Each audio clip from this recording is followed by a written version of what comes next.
तुमच्या केसांची वाढ थांबली असेल, केस रखरखीत जाणवत असतील किंवा तुमची स्मरणशक्ती कमी झाली असेल तर या फुलांचा सांगितल्याप्रमाणे वापर करा.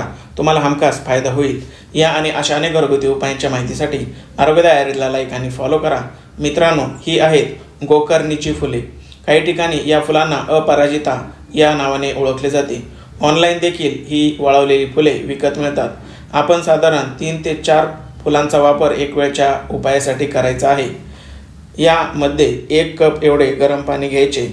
साधारण 4 ते 5 मिनिटे ही फुले या गरम पाण्यामध्ये भिजत ठेवायची आणि पाण्याचा रंग बदलल्यानंतर फुले बाजूला काढून हा ब्ल्यू टी प्यायचा आहे.